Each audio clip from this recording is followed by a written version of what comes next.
All right, let's jump right in. Today, we're going to unpack a simple but really powerful tool for understanding ourselves, and maybe even more importantly, for understanding our partners. We're talking about the DISC framework and how it can honestly change the game for how we connect in our relationships. I mean, come on, we've all been there, right? You say one thing, but your partner hears something completely different, and then, bam, you're in the middle of an argument you didn't even see coming. It really feels like you're speaking two totally different languages. So what if there was a translator?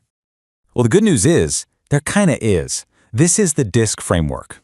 The best way to think about it is as a behavioral model. It's like a translator, or even a map, that helps us navigate how we and our partners think, how we make decisions, and how we act. It's all about building that bridge. So let's break it down. What does DISC actually stand for? Well, it represents 4 main behavioral styles that, once you get them, can help us make sense of ourselves and the people we love. First up, you've got D for dominance. This one is all about how we deal with challenges and make decisions. Think assertive, decisive, and really results-oriented. These are the folks who aren't afraid to take charge and just get it done. Next, there's I for influence. This style is all about how we connect with people emotionally and socially. You know them when you see them, they're expressive, warm, and just thrive on social connection and sharing experiences. Then we have S for steadiness. This style clues us into our pace and our need for emotional security. People high in S tend to be really stable, incredibly loyal, and calm. They value consistency and knowing what to expect. And finally, rounding us out is C for compliance, which is sometimes called conscientiousness. This is all about how we relate to rules, structure, and responsibilities. These are our detail-focused, principled people who really value accuracy and quality.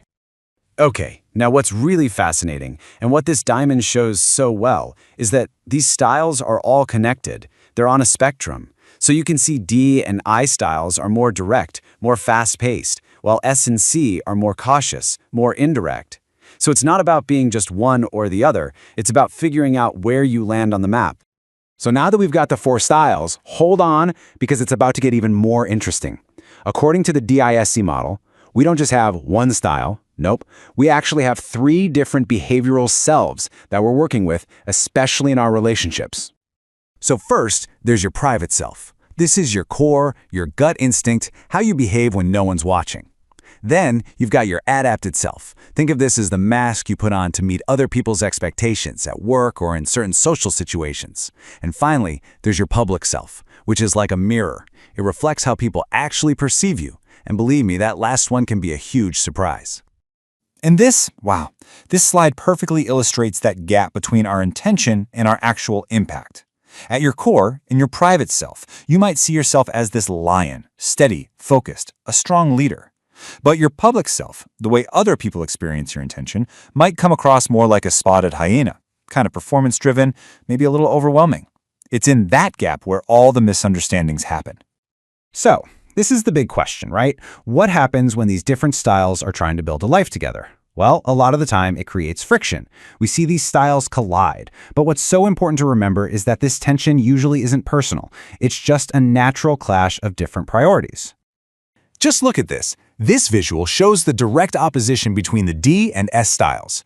You've got the fast-paced, assertive, task-focused D on one side, and on the complete other side, you have the slower, patient, people-focused S. This right here? This is a classic, textbook source of friction in a relationship. And this table just breaks down exactly where that tension is coming from. A D style, they move fast, they focus on the task. The S style, more patient, more people-oriented. Now look at the stress reaction. This is huge. One confronts or tries to control the situation.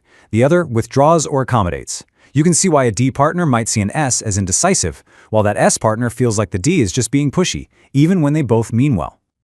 Okay, but understanding the problem is only half the battle.